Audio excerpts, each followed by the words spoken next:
Welcome to the Balancing Ambitions podcast. I'm your host, Kim Menapace. You are not alone in your pursuit to balance family life, work, side hustles, and taking care of yourself. Balance is not easy to achieve by any means, but we can all work to get better at it together by sharing our stories, tips, and wisdom. Let's dive into this week's episode. All right. I am super excited for today's guest on the Balancing Ambitions podcast. We're going to welcome Tonya Montella. I'll do a quick bio on Tonya, and then I'll turn it over to her to introduce herself. All right. Tonya Montella is an acclaimed entrepreneur and women's career coach, sought after by top-tier organizations to speak to their employees about confidence and fulfillment in the workplace. She's been a serial top performer at Fortune 500 companies, navigated 6 career changes, achieved senior leadership and some impressive salary increases along the way. Her expertise extends beyond professional success as she supports and empowers women who feel stuck in their careers, unleashing their true potential by landing jobs that excite them and earning the pay that they deserve. She's a self-published author, blogger, keynote speaker, podcaster, and CEO of Tonya Empowers LLC. Welcome, Tonya, to the show. Thank you so much for having me, Kim. I'm so excited to be here. Awesome. And I always like to explain how we met. We met over 10 years ago, I think. And we've actually had the privilege to work at 2 companies together, not just one. So yeah, I'm trying to remember some of those. Maybe over in Charlestown, Massachusetts was when to lunches and dinners with mutual friends was where it goes back to. Yeah, I know it's so crazy. I was telling my husband before we hit record that I was going to record with you. I said, "Remember, my coworker, my old coworker who we saw when we were on vacation?" He was like, "Yeah." I'm like, "Yep, it's with her." And we've been we've been in close contact for quite some time. I can't believe how long it's been.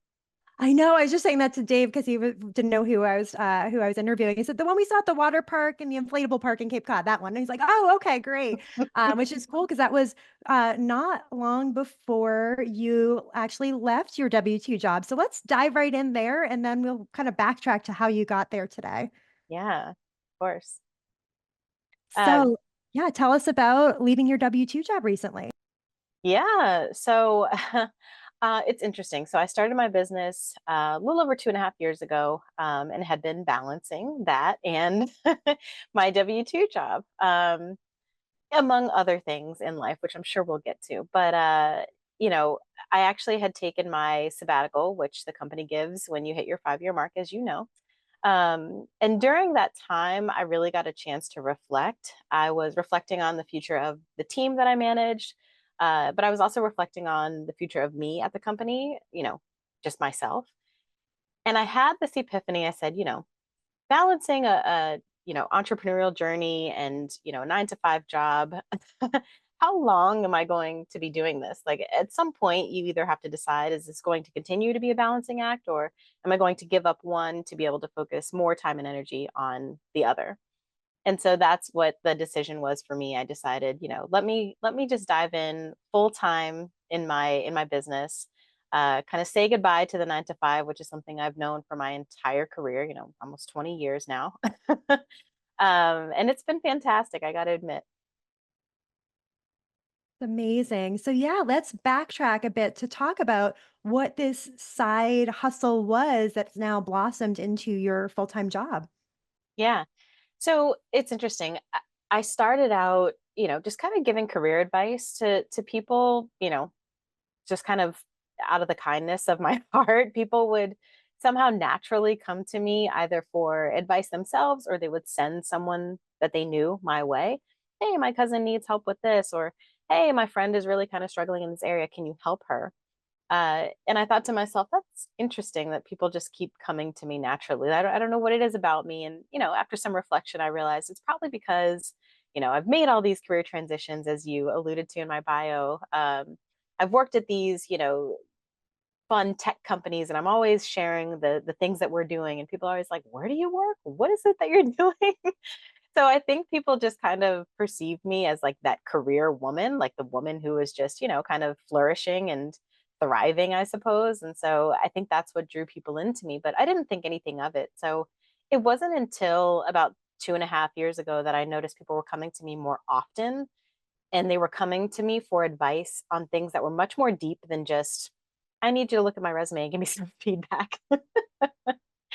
So that's when I started to, I started my LLC, got my business bank account, and decided, let me lean into this. There's obviously something here. There's a need, and there was a ton of fulfillment that I was getting out of supporting people, primarily women, is who was seeking me out. So that's kind of where it all began. I love that. And it seems that your niche has been women and in tech specifically, that's the industry you're focusing in. That's the one that you know the best. And I love that because I think you do need to specialize when Mhm. you go do things like the endeavors like this, or else it's just hard to stand out against all the other flavors out there. Yeah, totally. And that was actually hard for me because, of course, we want to help everyone that we possibly can, especially when it comes to me supporting women in their careers. As I look back on my own journey, I realized how much guidance and support I did not have. So, though I was able to be successful and climb the proverbial corporate ladder and make all these pivots and twists and turns, um, I really was scratching and clawing my way through all those things. And as I reflect back on how much easier and less stressful and less doubt, all the self doubt and all these things that I would have experienced had I simply sought the guidance and support that I now, thinking back, truly needed, things would have been a lot better for me. And perhaps I think my career would have skyrocketed even further. It wouldn't have taken me so long to get to senior leadership and things like that. So, yeah, it's just interesting. It's something that I really deeply, deeply am passionate about, particularly because it was something that I was missing in my own journey. I love that. And someone else we're going to have on the podcast is Mike Conley, who started Oh, that yeah. pay forward coaching exactly for that same reason. He couldn't afford coaching earlier in his career and he wanted to make it accessible to everyone. And so that became a passion project of his. So I love hearing those synergies and seeing people give back, especially when we have decade plus experience to tap into, to give in a lot of different ways. Cause I think we owe it to people to do that and to help that person, that version of ourselves that was a little lost or confused or didn't know where to go and turn to next. Yeah, totally. Uh, Something else I'd love to unpack is you mentioned going on a deeper level, and Mhm. you said people want resume reviews and the tactical kind of surface level things. But it sounds like you have found, and I found this too, in all the coaching and mentorship I've had, is you have to get all these very deep rooted things that are part of our personalities and how we bring ourselves to work and our self image and our goals, because it's hard for us, even as women, to sit back and think, what is my pie in the sky goal for my life? Where do I want to be just holistically, not just career wise? I want to be a VP by blah, blah, blah age. So yeah, let's unpack that a bit because I love that. And I think you can't tackle the tactical alone and not tackle the deeper stuff, or people are just not going to get the same results. 100%. Yeah. So it's interesting because I still do find some people come to me for that more surface level, the tactical stuff you're talking about.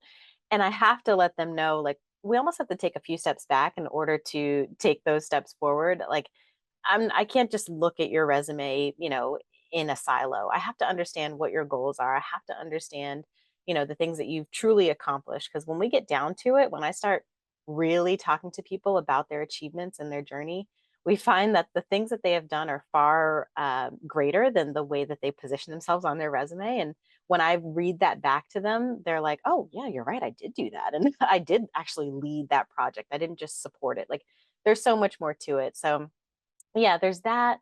The mindset stuff comes up a lot. Coming into this line of work, I didn't think there'd be so much mindset work. um, but it's a lot of the the self-talk that we have that ends up preventing us from going after what we want. We think we can't, or we think maybe it's not the right time, or there's too much competition, like all these things that we tell ourselves as to why the answer is no before we've even attempted to try the thing. So that comes up a lot. And then, you know, even you mentioned to yourself, like, what do I want? I find that a lot of women I speak to, they know what they don't want. I don't want to work for a manager that does these things. I don't want to work for a type of company that's, operating in this way.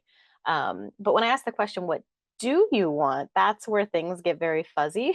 They're like, well, That's a good question. So I love to unpack that with women and help them to kind of open the doors and see what else is possible for them based on their experiences to date, but flipping it. So not the negative, not the, well, I don't want that. It's well, what have you enjoyed? What work have you done that really lit you up? Like what, what types of environments do you like to operate in? It's those types of things.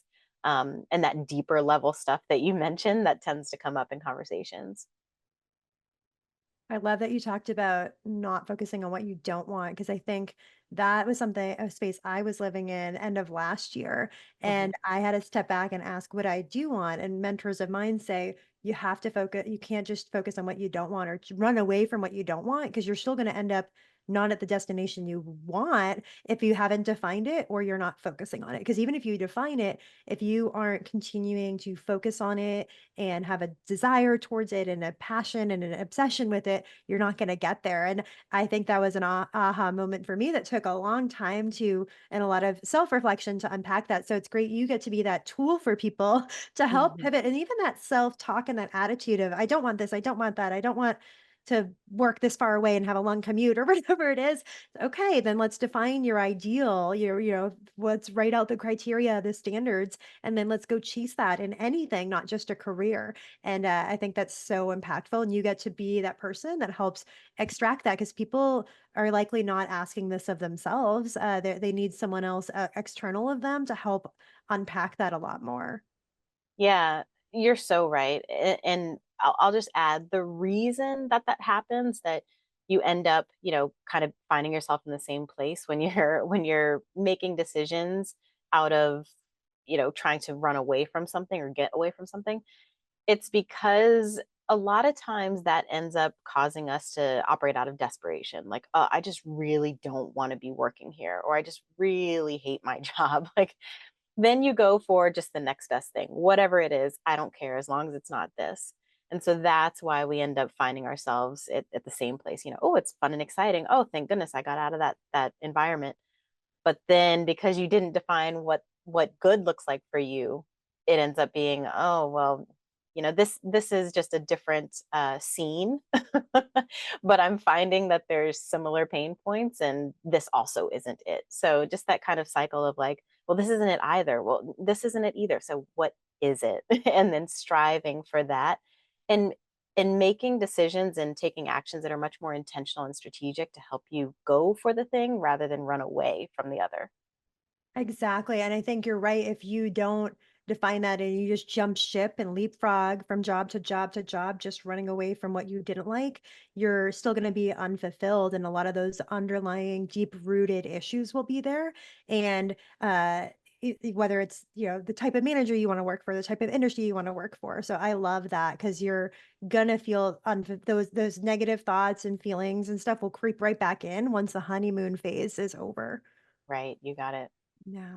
All right. So switching gears a bit, let's talk about the rest of Tanya's life and family life. And I know your husband was in the fitness industry, so I know I'm not sure, if, what's gone on there. I know there were some shifts and movements with where his facility was based out of and stuff. So yeah, let's unpack and hear what else is going on. I know you're a mom, so let's tell us about your family life and other things you're juggling with this entrepreneurial journey you've been running for 3 years now. Yeah. Oh, well, so much. It's funny. In the Montella household, there's been so much change.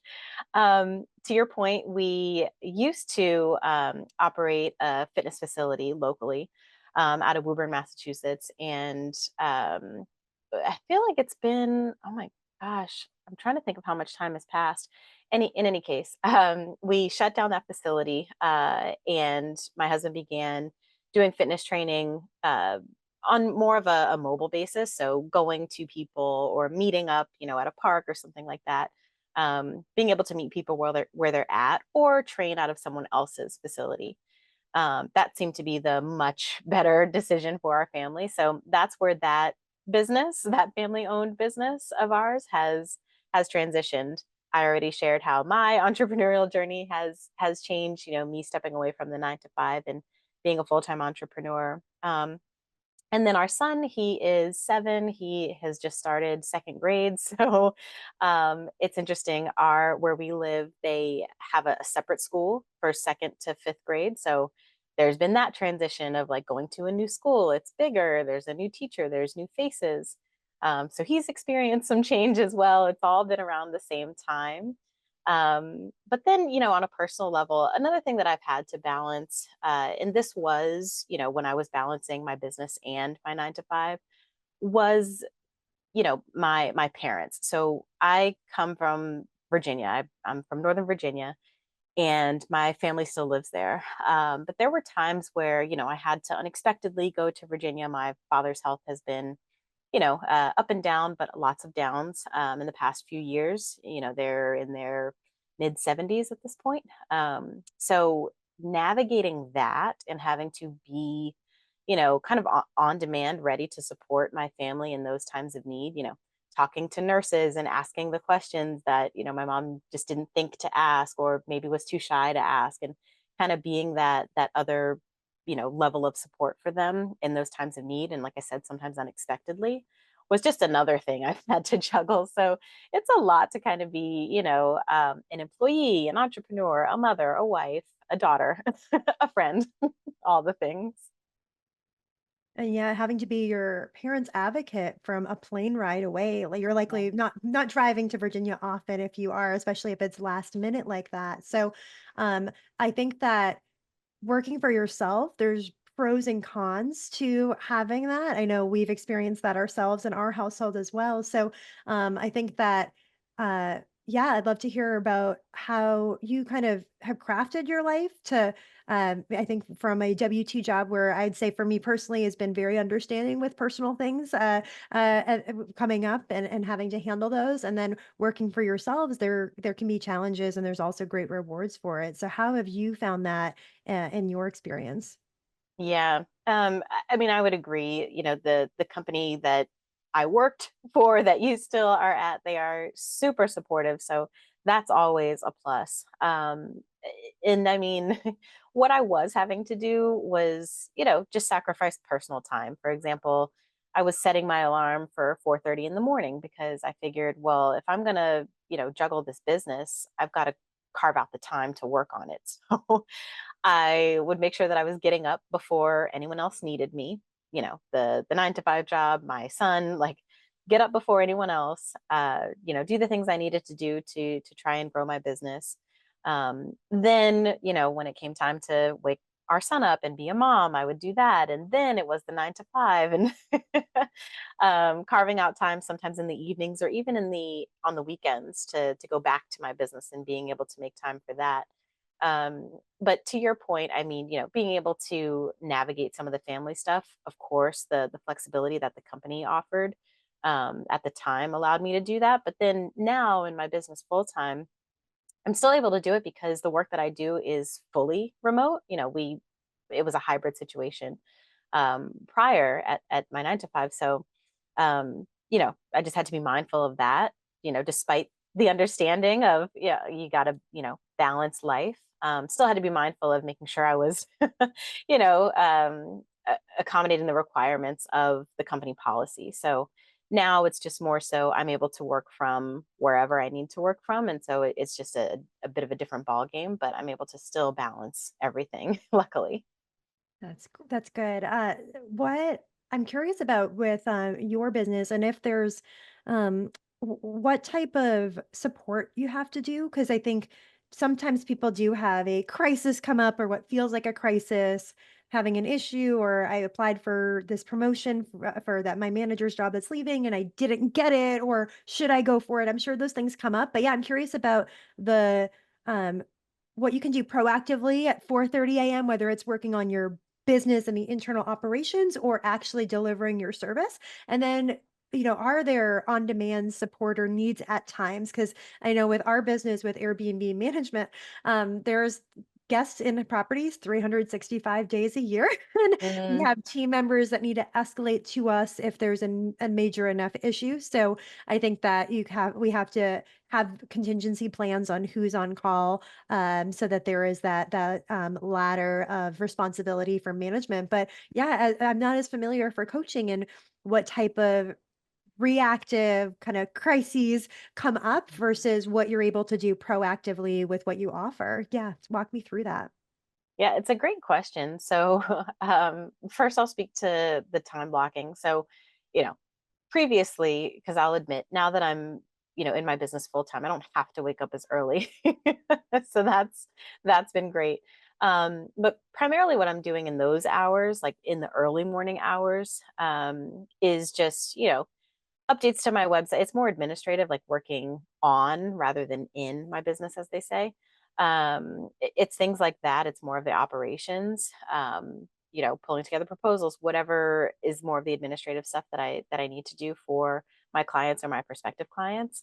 Whereas the more I'll then speak to the reactive versus proactive. So it's interesting because I have my clients, we use an app that allows us to kind of do voice or text, messaging back and forth to each other.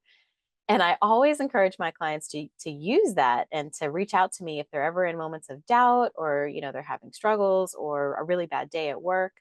Uh, some have taken me up on that and reached out, when they were in, a bit of a rut, and so I was able to kind of talk them through that without having to have like a scheduled, more formalized, structured meeting. It was just kind of ad hoc. Like, I got this message, they said they were in a bad spot, I was able to send a voice message back, point them to some resources that could help and kind of support them in that way. um, Whereas I do find that I have to be more proactive in checking with my clients because I think, and I don't know if this is a function of just us as women, feeling like, I got it, I don't want to bother people, all these things that we feel about wanting to reach out and ask for help.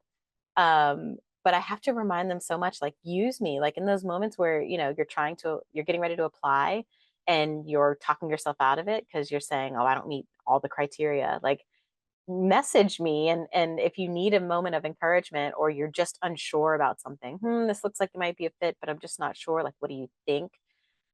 Reach out to me. That doesn't happen as often, so I'm often having to be proactive and just send a voice note. Good morning, I hope you're having a good day so far. Wanted to check in and see how your search is going, or wanted to check in and see how your work day is going. Like, I know you've got that big meeting coming up or that big presentation, whatever it is, and that allows them to send me back something. But yeah, it's a balance for sure.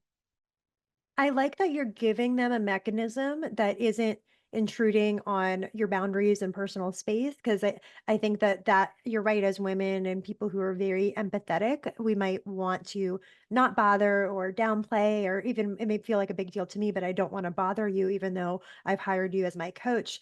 It reminds me of my personal trainer. I have his personal number saved in my phone, but I have the business phone number also saved in my phone. So they're both Dave. It's funny, my husband's named Dave, but my personal trainer's named Dave. And I had to write, the name of the gym and Dave with the one that's for the business. And so that one, I don't feel worried about texting when I finish my workout at 5:30 in the morning and saying, "Hey, I finished my fourth day. I need my updated programming," just to have a heads up. But I'm trying to respect those boundaries and be cognizant of it. Not that he's ever said that, but I could just interpret, oh, I have this mechanism. I'm not going to text him on his personal number, that I've used in the past because they now have a business number. So that's awesome. You have that app that helps channel that. And you've learned from your clientele what their behaviors are, and that proactivity helps there. That's awesome. And you get to open that app whenever is appropriate for you. So you don't have to be distracted during dinner time with the family, for example. Yeah, totally. I want to go into the administrative side of your business, and also noting that you have had exposure to the entrepreneurial journeys through your husband's business for a long, long time.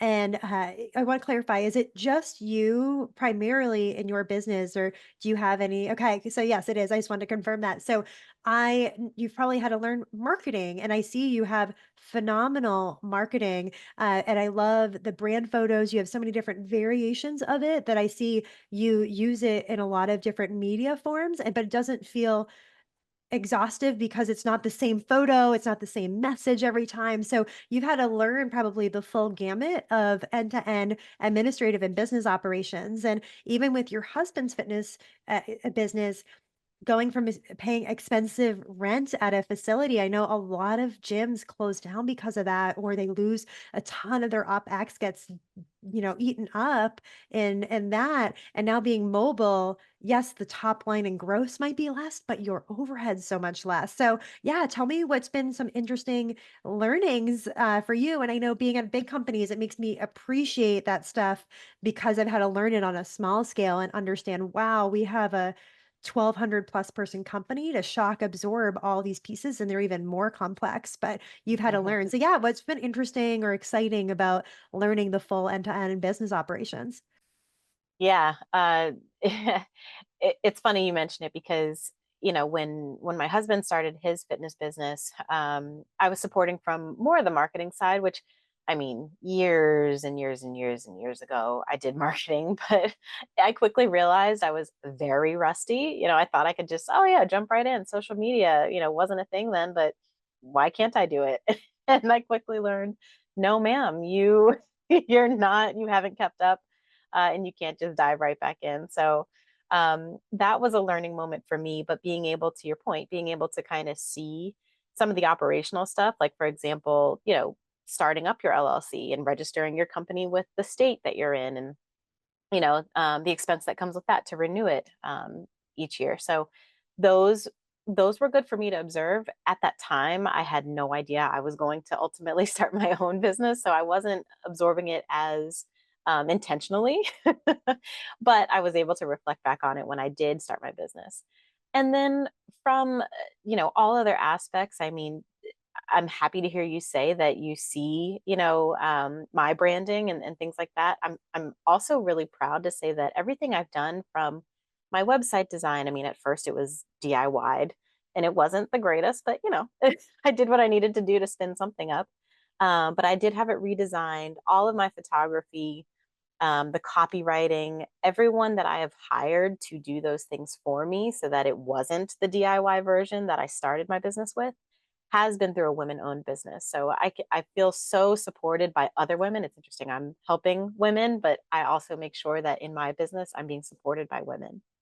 Which leads me to the other point that has been really, really pivotal for me, which is hiring my own coach, so a business coach, right?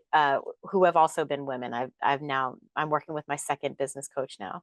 Um, they have taught me some of the elements of entrepreneurship and marketing and branding and all those things that I was trying to figure out on my own, but having had them have gone through it themselves and figured it out, it's just it's so such a parallel to be able to leverage somebody who's been there, done that.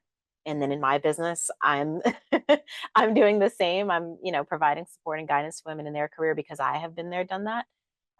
It's such a strong way to just kind of move forward in your career, your business, your personal life, whatever it is for you. And those have been the keys for me personally. That's awesome. I don't think I knew you had a business coach. I'm not surprised though, because of your success so far and how far you probably want to take this, knowing you're ambitious. So I think Mhm. that's phenomenal. And I think one-on-one coaching can be so valuable. I'm in these more larger masterminds where you get a bit of that, but it's a lot of more crowdsourcing and community knowledge and training and stuff. So I think that especially with your niche, business and how far you've brought it already with DIY, I'm not sure exactly when you made the cutover, but I've seen your updated website and everything, and it does look top notch and so professional and so easy to consume, which I love. So I have a funny question for you about brand photos and how do you make them feel so authentic? Because I think that that can be a struggle.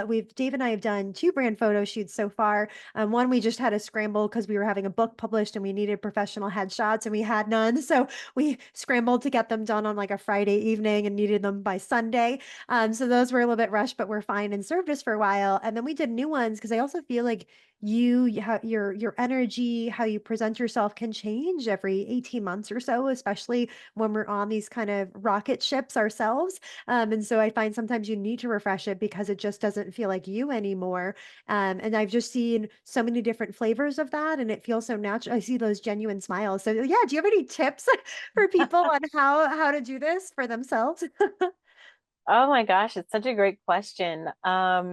Well, one thing I'll say is like being mindful of what your vision is for yourself. So, to your point around, photos feeling stale and things like that, I was always very mindful.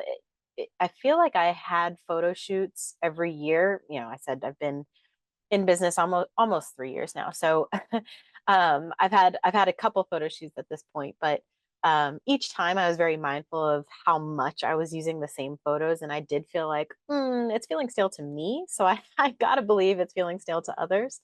But I also felt like there was a different type of look that I was looking for that I hadn't been able to capture. So that's what kind of tipped me off. Like, let me try a different photographer. So in some of my early photos, I was working with a friend of mine who's a photographer. She's balancing a job versus her own business, and she was looking to build her portfolio. But working with somebody that like that allowed me to be really comfortable. And so that authenticity you mentioned, I think, is what came through the photos, because it was a friend of mine on the other end of that lens, and she was, playing music to make me feel comfortable and make me feel empowered and strong in the way that I wanted to show up in my photos. So I think it's a bit of a blend of like understanding what you want to portray in your pictures and communicating that to the person that you're working with, but then balancing like, okay, I'm working with this one individual. Like I said, it was my friend. I felt like I needed a different look, so I went with somebody, a complete stranger, but I loved the way that her photos looked. Spoke to her, felt really comfortable with her, so I felt like I could still get that authenticity because she was so approachable. And so, yeah, I think that those are the things that I would tell people to keep in mind. Planning is a big part of it. A lot of photographers want like a vision board, and they want to know like what you have in mind so that they can make sure to deliver on that. So to your point about the rushed the rushed photo shoot, I can see why that may not have given you what you were looking for. And they were fine. It was plain white backgrounds and, very clean cut. But I think I'm also learning the difference with those more lifestyle photos and the various ways you can use those. So, and it's interesting. I've had two male photographers. And so that's also something that's, eye opening for me. Oh, yeah. And maybe women, or I do have a friend who's a photographer as well. And I said, even having her come and help, because sometimes someone else who knows you well can see what a different angle that looks better. It's almost like model coach or something, and say, "Oh, no, no, try that pose instead. That was more flattering for you," or something. But Right. I think that preparation is really interesting to hear that difference that you had there. That's awesome. So I do know there's so many different styles and looks I see too, which I really like as well. With I think there's you can have a lot of fun with those wardrobe changes as well to really, I don't know, get to bring out all that part of your personality too and let that showcase in the photos. Right. Yeah. And I think that speaks to what I mean about, having an idea of your vision. Because like I came up with all my outfits. I came up with the different props I would use and the parts of me that I wanted to show. And, I found a place to rent because it was the type of space I wanted to give off. Like, it really kind of being that almost co-director, I would say, with the photographer. You were so involved as an art director. That's so awesome. I love Yeah. that. All right. So we're wrapping up soon. So I wanted to see, if you had one kind of final tip you would give to folks that are trying to balance mom, entrepreneur, 9 to 5, family, everything. What's been your key to, successfully attempting, we're never going to reach balance. I think balance is a verb, not a destination, but what's your biggest tip you'd give others? Honestly, I would say in the midst of all of the balancing, don't forget about you. And I say that because between waking up really early and going through all the different me's that I had to be throughout the day, the entrepreneur me, the mother, the employee, the wife, all the things leading up to the nighttime.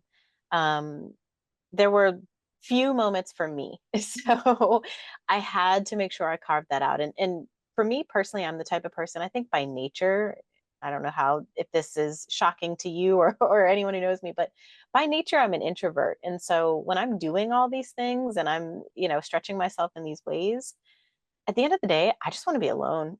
Like that's what recharges me. So I had to be very intentional about carving out the time for me. I also had to give up the mom guilt of, like, our son is an only child. So I always told myself I have to be with him. Like, if there's a moment of downtime, like I have to watch the show with him, or I have to play the game with him, or I have to be there. And I had to kind of let go of that a bit and say it's okay to let him independently play, and you watch what you want to watch, like you catch up on your TV shows or whatever it is. So yeah, that's the biggest thing that I would say is just, in the midst of juggling all the things that you're juggling, don't forget about you. I love that. And what are some of the things that you do for you? It sounds like maybe watching television shows that you like. I think I've watched so much Disney the last couple of years, weeks, months that I don't even know what shows I'd watch anymore. But yes, give us a flavor of what are some of those things you do use in your personal time to fill your cup back up. Hmm. It's a great question. Yeah, one of my one of my vices is reality TV. I mean, I hate to say it, but it is what it is. So, just kind of like escaping, not to say escaping like my life is horrible, not by any means, but just, watching someone else's life and being engulfed in what's going on there and like laughing or that was horrible. Just whatever it is. Like, I find joy in that personally. It also really fills my cup to have girl time. So with my girlfriends, like having that moment of just we're getting together either at a restaurant or somebody's house, or even if we're there with our kids and our kids are present, the kids are playing with each other. So we're able to catch up on the things that are going on in our lives. Everybody is contributing, everybody's bringing something for us to eat. Like those moments, and that sense of community really also fill my cup. And besides that, I would say carving out date nights for my husband and I will admit we haven't had one in a while. But with that, we like to go out, whether it be, a comedy show or live music we really enjoy, something like that. Those are the things that really kind of fill me up when it comes to time that I want to carve out for me that brings me joy. Yeah. Reminded me of two things. One was from Brene Brown and one was from Jenna Kutcher. So I'll go on the Brene Brown one first. She talks about numbing behaviors and activities, and that Mm, if you're watching TV shows you truly enjoy, that is going to fill your cup up. But if you're watching 4 hours of television a night to truly just numb and escape, and you have mediocre or low joy from it, then that's those are very different activities for you and how they affect you. And so I think if reality TV is entertaining, that's why it's been on TV for 2+ decades probably now. But I think that if you find it fun and entertaining and it does fill your cup up, it's not, I just want to go put 5 hours of television on and I don't care what's on. And it mm, happens to be reality TV. So I love that. I think some of mine I haven't watched in a while, but Apple TV, there's the morning show or Ted Lasso, those shows I really find fun and entertaining. Then the second one about Jenna Kutcher with the dates with your girlfriend, play dates, and dinner dates, your dates with your husband, and carving out time to watch television. And she says, we squeeze some things into the margins of our lives. And I think when you are on an entrepreneurial journey with a 9 to 5 and family, those are the first things you cut because mm. they take time and planning and coordination and other people's schedules outside of your home, whether it's a babysitter coming in or making time with the three other girlfriends. So it can be really easy to let those fall first, and then bringing them back. But how do we make sure we're not just trying to squeeze those in, because I feel like those are like the cherries on top of life, and we you get so much out of those small events and memories that you get with those people. Yeah, I like that, not trying to squeeze it in because then then it's almost like you're just checking a box. But when you're doing it with intention, you really are able to enjoy those moments. And yeah, they're necessary. Absolutely. All right. Well, I want to be respectful of your time. Thank you so much for joining me today. And I can't wait to share this episode with our audience, and have a great rest of your day. Thank you, Kim. This is so much fun. As always, if you enjoyed this show, please leave a review, because when you leave a review or share an episode, you make it easier for someone else to find us and benefit from these stories and tips we share. There is a link to everything we talked about in the show notes. Thank you all for listening to the Balancing Ambitions podcast, and have a beautiful day.